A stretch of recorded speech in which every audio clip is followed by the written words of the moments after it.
প্রিয় দর্শক, আমন্ত্রণ সবাইকে মাই টিভির পর্দায় আমাদের নিয়মিত আয়োজন মমতাজ মেহেদী স্টার গসিপে। আমি শান্তা জাহান রয়েছি এবং আজ ডেফিনেটলি আমার সাথে এমন একজন স্টার রয়েছেন যার সাথে আমরা আড্ডা দিব, তার নিজের গল্প শুনবো আর সেই সাথে চেষ্টা করব নতুনভাবে তাকে আরও একবার আবিষ্কার করতে। কারণ আমরা যখন তাকে স্ক্রিনে দেখি, এত শক্তিশালী একজন নারী চরিত্র, কখনো মা, কখনো অনন্যভাবে নিজেকে তুলে ধরছেন মায়াময় এবং মায়াবী একটা চরিত্রের মাধ্যমে, আবার কখনো এতটাই শক্তিশালী এবং বোল্ড ক্যারেক্টারে তিনি তার নিজেকে ফুটিয়ে তোলার চেষ্টা করেন, যেটা আসলে দর্শকদের হৃদয়ে একদম গেঁথে থাকে।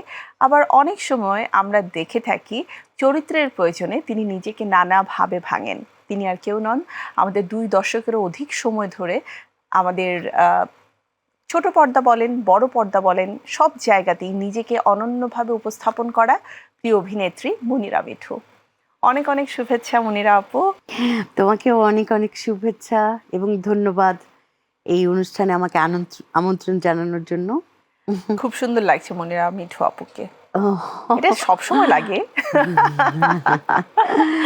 আচ্ছা, মনিরা মিঠু আপুর যাত্রা দীর্ঘ একটা লম্বা সময় যাবত চলছে, কিন্তু তারপরে একই রকম কিভাবে সম্ভব? একই রকম না, অনেক অনেক পার্থক্য আপু।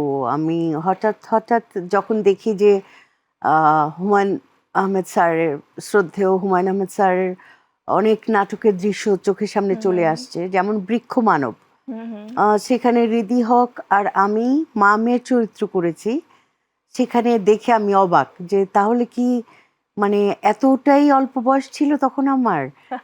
খুব অবাক হই। ইভেন 6 মাস আগের ছবির সাথে আমি কোনো মিল পাই না। বয়স বাড়ে আপু, বয়স বাড়ে। আমি জাস্ট মাঝে মাঝে চিন্তা করি যে এত বছর যাবৎ কিভাবে করে কাজ করছে, কিভাবে নিজেকে মেনটেন করছে, কিভাবে সম্ভব প্রত্যেকটা চরিত্রের সাথে মিল রেখে। কারণ মনিরা মিঠুকে আমরা একদম ওই যেটা যে স্ট্রিট বেগার হিসেবেও যেমন দেখি, আবার একই সাথে পশ এলিগেন্ট একটা মায়ের ভূমিকাতেও দেখছি। তো এগুলো তো সবই নিজের করতে হয়, সব নিজে করতে হয়। ওকে, মানে আমরা যতটা ভাবি কস্টিউম তো না, কস্টিউমের সঙ্গে আনুষঙ্গিক আরো অনেক কিছু আছে, অ্যাক্সেসরিজ, ইভেন চোখে একটা গ্লাস পড়লে সেটাও সেটাও নিজেকেই কিনতে হয়, সেটা কেনার সময়টুকু বের করতে হয়। অনেক অনেক ব্যস্ততার মধ্যে দিয়েও আজ মনিরা মিঠু আপুকে তো আমরা পেয়ে গেছি। আমি একটু আপুর কাছ থেকে সেই অতীতের গল্প থেকেই জানতে চাইবো। সেটা হচ্ছে মানে অভিনয় জীবনের শুরুটা বাংলাদেশের এমন একজন কিংবদন্তির মধ্যে দিয়ে মাধ্যমে, যিনি আসলে মানে বাংলার ইতিহাসে এক অনন্য নাম। শুধু বাংলাদেশ নয়, এই উপমহাদেশে যার নাম রয়েছে আমাদের সবার প্রিয় হুমায়ুন আহমেদ স্যার। তো সেই জায়গা থেকে এত দীর্ঘ একটা সময় এই মানুষটার পাশে থাকার যে অভিজ্ঞতা আছে, আমি জানি এক্সপ্লেন করা খুব টাফ অল্প সময়, তারপরে একটু জানতে চাই। মানে আমি ওনাকে পেয়েছি তো খুব অল্প সময়, পেয়েছি খুব অল্প সময়ে। ওই অল্প সময়ে আমি আসলে তখন আরো বেশি একটু ইন্ট্রোভার্ট ছিলাম। আচ্ছা, এখনো ইন্ট্রোভার্ট। কোথাও কোথাও কথা বলি বেশি, কোথাও কোথাও একেবারেই কথা বলি না, কোথাও কোথাও অনেকটা পাগলের মতো আচরণ করি। হ্যাঁ, একটু ইন্ট্রোভার্ট ছোটবেলা থেকে। তো হুমায়ুন আহমেদ স্যারকে দেখলেই আমার ভয়ে নিঃশ্বাস বন্ধ করে রাখতাম আর কি। যে স্যার সামনে দিয়ে হেঁটে যাচ্ছে, হেঁটে যাওয়ার পর নিঃশ্বাসটা ফেলতাম। কিন্তু উনি একদিন বলে বসলেন যে এই মেয়েটা আমাকে ভয় পায়। মানে ওনার অবজারভেশন ক্ষমতা এত বেশি যে বলার বাইরে। উনি বললেন যে এই মেয়েটা আমাকে ভয় পায়, অ্যাকশন বললে ভয় পায় না কেন? অ্যাকশন বলা মাত্রই ও কিভাবে অভিনয় করে। মানে ওনার এটা খুব কিউরিসিটি ছিল এটা আর কি। উনি আসলে অনেক স্নেহ করতেন, অনেক স্নেহ করতেন। তো ওনাকে দেবার মতো আমার অনেক কিছু ছিল, হয়তো বা সেটা সময়ের জন্য আর হলো না দেবার মতো।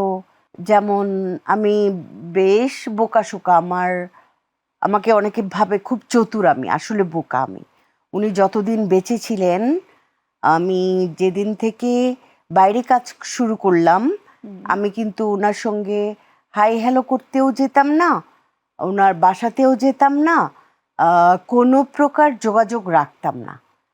তো উনি শেষকালেও তো অনেক কাজ করেছেন। তো তো এই যে আমার দূরত্বটা তৈরি করা, এটা কিন্তু পুরোটাই আমার জন্য বোকামি, তাই না? পুরোটাই আমার জন্য বোকামি।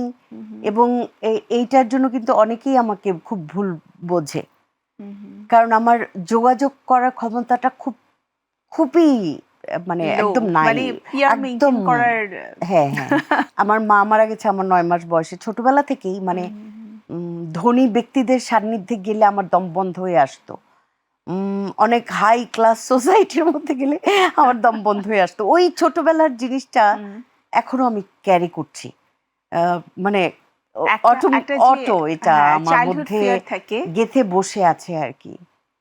এত এত ধনীদের চরিত্রে কাজ করার পরেও কি এই জিনিসটা হয় যে? এই জন্যই মনে হয় ধনী চরিত্রে আমি একেবারেই পারফেক্ট না, একেবারেই পারফেক্ট না সত্যি। কিন্তু আমাদের কিন্তু অন স্ক্রিনে দেখতে মনিরা মিঠুকে খুবই ভালো লাগে, কারণ এত পশ একটা লুক, এলিগেন্ট একটা লুক আমরা দেখি সব সময়, এন্ড মনে হয় wow, she is perfect in every character. পুরো রিভার্স মনে হয় আমার, পর্দায় নিজেকে কখনোই ভালো লাগে না, একমাত্র দরিদ্র চরিত্রগুলিতে আমার ভালো লাগে।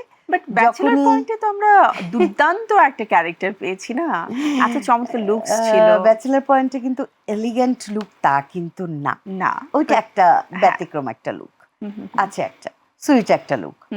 কিন্তু এলিগেন্স যেটা বোঝায় সেই চরিত্রে যখন দেয়া হয় তখন আমার নিজেকে একেবারেই ভালো লাগে না। কিন্তু আজকে তো এলিগেন্ট লাগছে অনেক।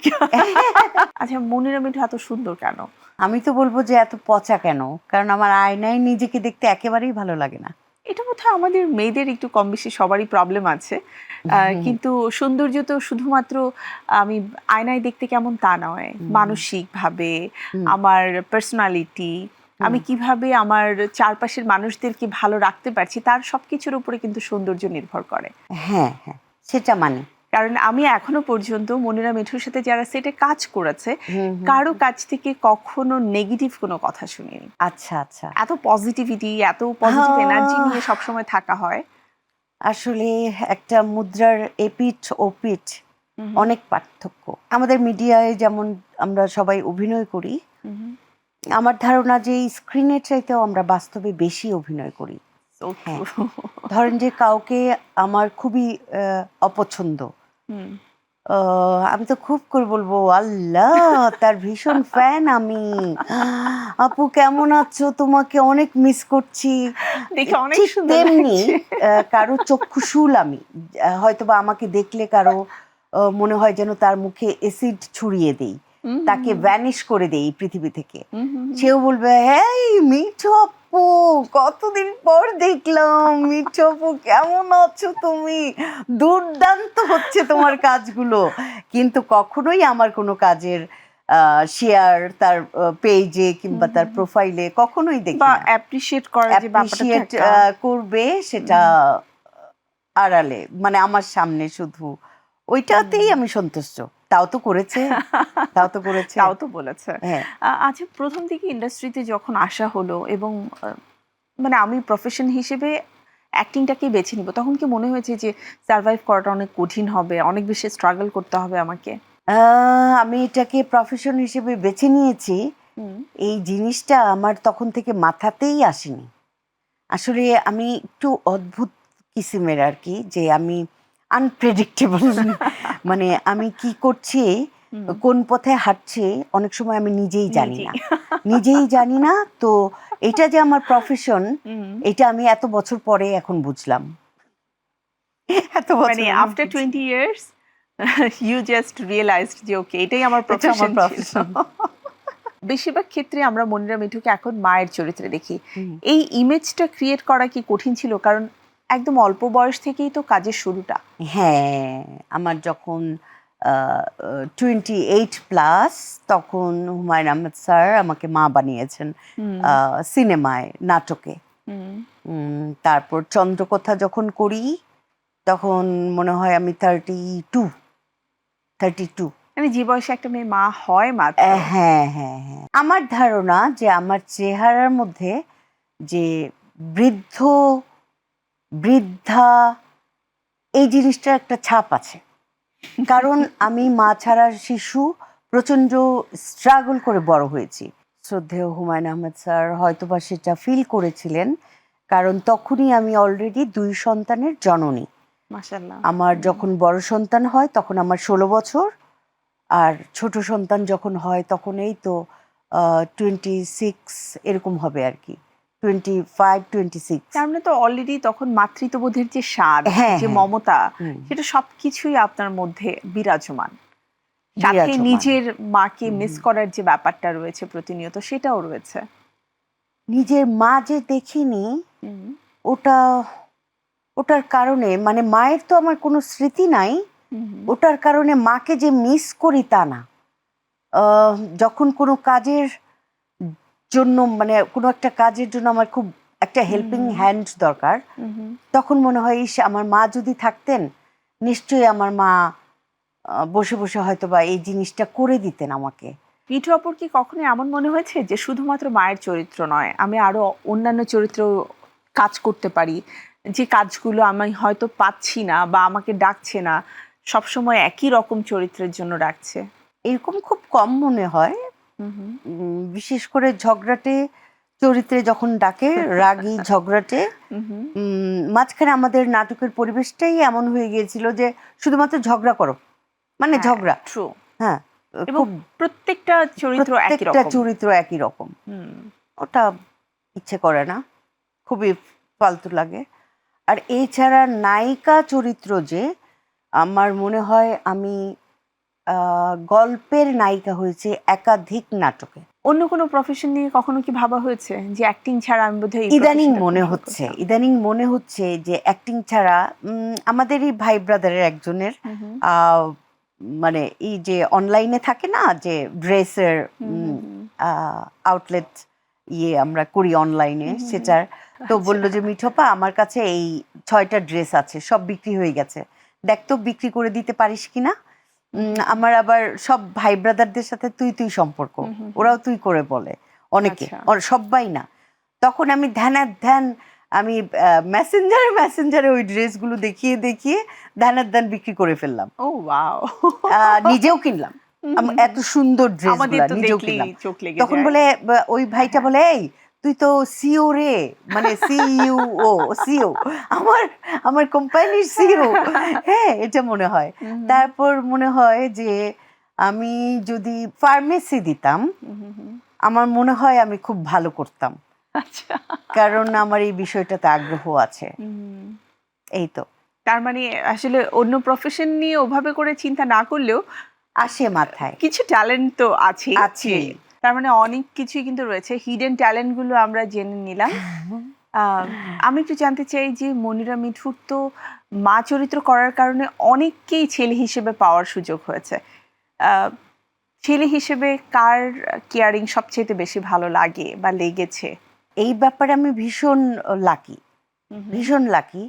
অপূর্ব হুম, মারাত্মক আমার ব্যাপারে সংবেদনশীল হুম, হুম, নায়ক অপূর্ব, আমি তাকে খুব পছন্দ করি। তৌসিফ হুম, হুম। মারাত্মক কেয়ারিং। নিজের সন্তানরা কি এগুলো দেখে কখনো ক্রিটিক করে, জেলাস হয়? নিজের সন্তানরা ভাগাভাগি করে কোনটা কে নিবে, কোনটা কে নিবে, ওদের জন্য আমি দৌড়াদৌড়ি করে জিনিসপত্র লুকাই।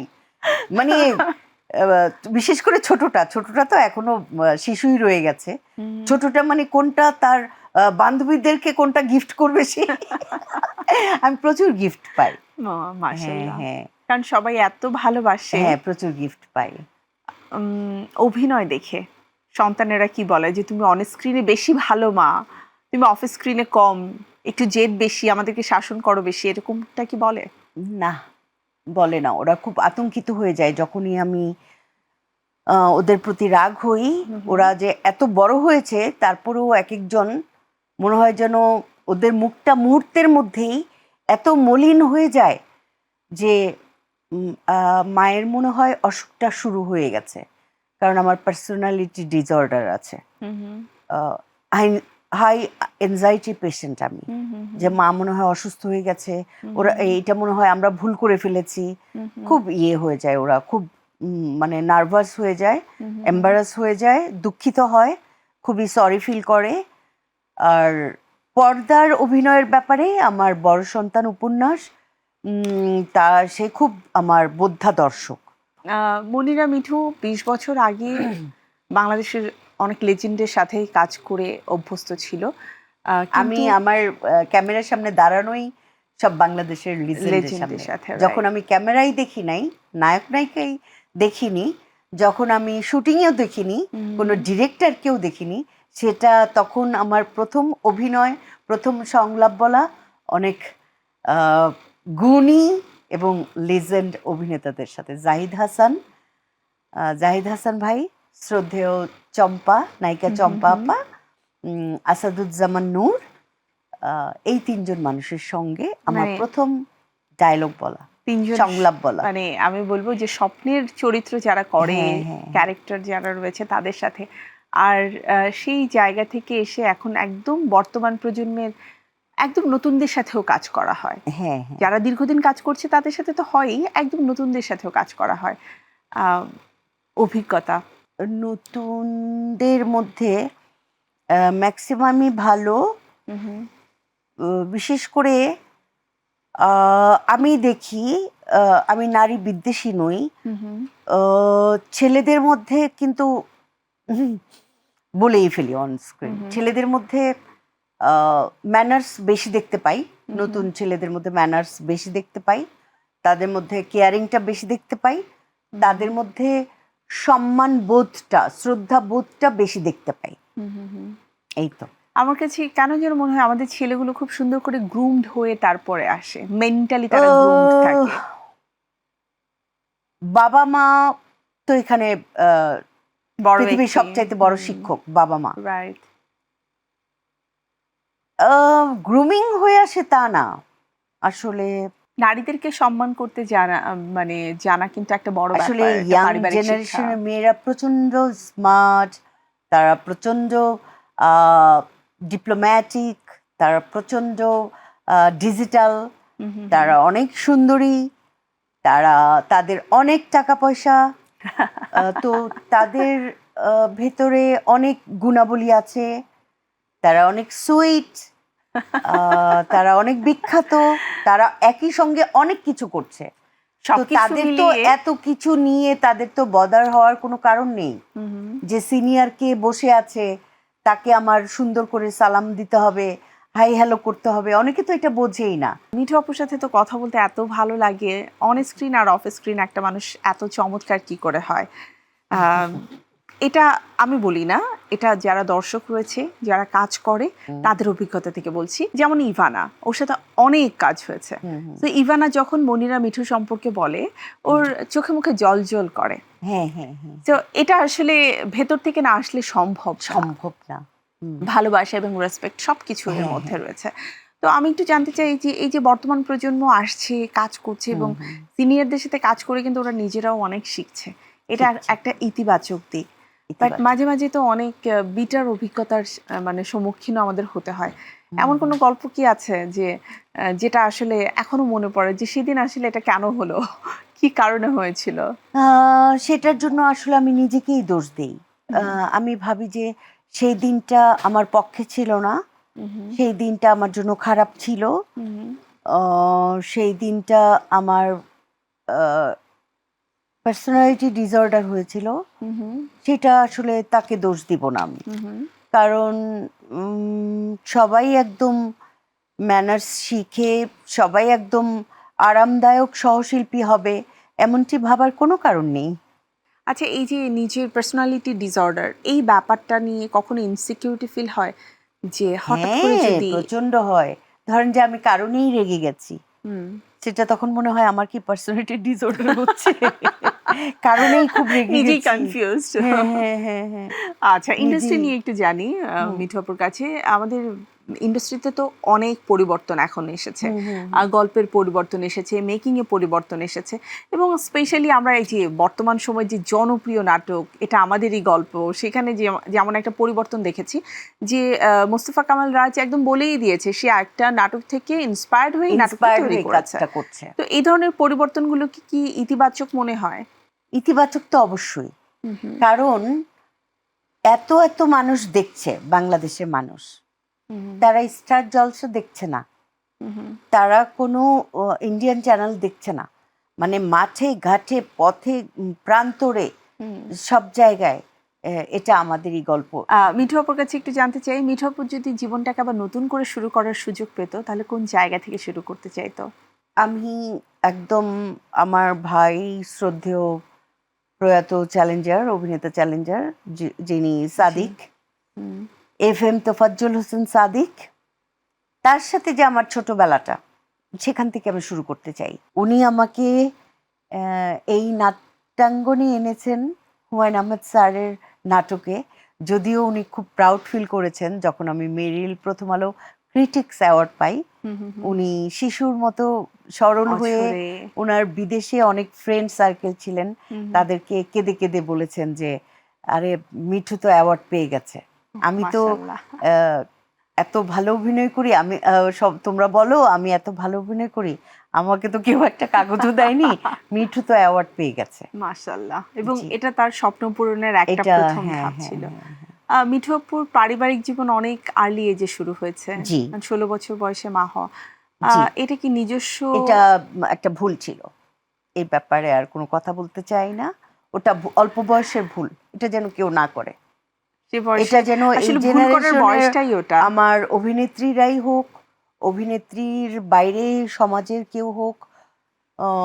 আমি একটা প্রোগ্রাম করেছিলাম বিটিভির, মনে নেই, সেটা আয়ুব বাচ্চু ভাই ছিলেন। হুম, হুম, সেখানে আমার টোটাল গল্পটা বলা ছিল যে হুম, আমি বাচ্চা কোলে নিয়ে কিভাবে লেখাপড়া করেছি, লেখাপড়া শেষ করেছি, নাইট কলেজে পড়েছি, হুম, নাইট কলেজে পড়ে আমি ডিগ্রি পাশ করেছি কিভাবে, হুম, বাচ্চা বেঞ্চে বসিয়ে।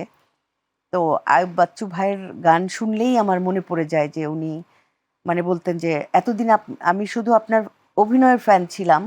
উনি বলল যে আপা যদি কিছু না মনে করেন, তড়াক করে লাফ দিয়ে উঠে বলে যে আপনার পা ছুঁয়ে আমি একটু সালাম করতে চাই।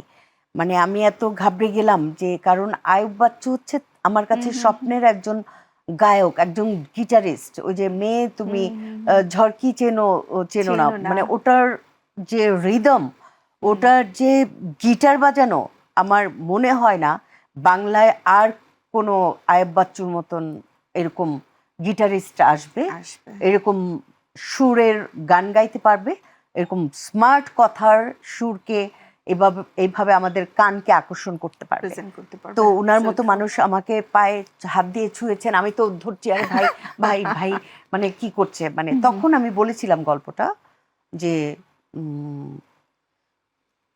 কেউ ক্লাস 8 9 পড়ুয়া মেয়ে এই ভুলটা না করুক। কারণ অনেক দেখেছিলাম যে ক্লাস 9-এ পড়ুয়া একটা মেয়ে, সে ভুল করার পরে সে যখন দেখতো স্কুলে সবাই যাচ্ছে, সে ঘরে মাটির চুলায় লাকড়ি খুঁড়ছে, ভাত বসাচ্ছে, সে তখন চোখের পানি মুছছে আর আহ, ধোয়া ধোয়া আমি সরাচ্ছে। সামনে আর বসে আছি মিঠু তারই আপু, একই ভুল একই ভুল করা, আর দেখছে যে তারই বয়সের মেয়েরা বেনি দুলিয়ে দুলিয়ে স্কুলে রাইট, যাচ্ছে, যাকে পরিবারের কোনো স্কুলে যাচ্ছে, রেসপন্সিবিলিটিস হ্যাঁ নিতে হ্যাঁ হচ্ছে না, হ্যাঁ। বাচ্চা সামলানোর কোনো রেসপন্সিবিলিটিস নিতে হচ্ছে না। একদম। যখন তার আসলে আয়নার সামনে দাঁড়িয়ে হয়তো মাথার চুল আঁচড়ে ঘন্টা পার করে দেওয়ার কথা, তখন সে হয়তো চুলোয় যেয়ে রান্না করছে যে আজ দুপুরে হ্যাঁ হ্যাঁ খাবারটা হ্যাঁ, কি রাইট হবে। রাইট, তো এক্স্যাক্টলি। আসলে এটা ভিন্ন এটা রকম একটা এই জীবন ভুলটা আমরা কেউ যেন চাই কেউ না। না করে, আপু এই একেবারে ভুলটা। শেষের দিকে রয়েছি, আসলে এই আড্ডাটা শুরু হলে আমি জানি পুরো আরেকটা এপিসোড হ্যাঁ আমার হ্যাঁ, লেগে যাবে। সেটা নিয়ে নিশ্চয়ই মিঠু আপুর সাথে আমার কখনো আড্ডা হবে, যেহেতু একই ভুলের নিশ্চয়ই পথে আমিও হেঁটেছি। নিশ্চয়ই নিশ্চয়ই। সো মিঠু আপুর কাছ থেকে আমরা সর্বশেষ আমাদের দর্শকদের উদ্দেশ্যে কিছু জানতে চাই। আপনারা সবাই অনেক মনটাকে উদার করবেন, দর্শক যারা আছেন মনটাকে উদার করবেন, বয়স্ক মানুষকে ভালোবাসবেন, তাদেরকে ঘন ঘন দেখতে যাবেন, যতটুকু পারেন তাদেরকে একদম বুকে জড়িয়ে ধরে আগলে আদর করবেন। আর খুব বেশি জাজমেন্টাল হতে যেন না। আমি কিন্তু অনেক ক্ষেত্রে জাজমেন্টাল হয়ে পড়ি, জাজমেন্টাল হওয়া ভীষণ খারাপ। একেবারেই জাজমেন্টাল হবেন না, মানে জাজমেন্টাল যে না সে পৃথিবীর সবচাইতে সুখী ব্যক্তি, দরকার নেই জাজমেন্টাল হওয়ার। আবারও নিশ্চয়ই কথা হবে। মাই টিভি এবং স্টার গসিপের পক্ষ থেকে অনেক অনেক শুভেচ্ছা রইল। ধন্যবাদ। প্রিয় দর্শক, আমাদের মমতাজ মেহেদী নিবেদিত স্টার গসিপের আজকের আয়োজনের সময় একেবারেই শেষ। ইচ্ছে করছে না আজকের এই আড্ডাটা থেকে আসলে বিদায় নিতে, কিন্তু সময় আমাকে বলছে আজকের মতো চলে যেতে হবে। তো আমি শান্তা জাহান আজকের মতো বিদায় নিচ্ছি। দেখা হবে আবারও আমাদের পরবর্তী এপিসোডে। সেই পর্যন্ত সবাই ভালো থাকুন, সুস্থ থাকুন, আর হ্যাঁ, চোখ রাখুন আমাদের নিয়মিত আয়োজন মমতাজ মেহেদী নিবেদিত স্টার গসিপের প্রতিটি এপিসোডে। আজকের মতো বিদায়, আল্লাহ হাফেজ।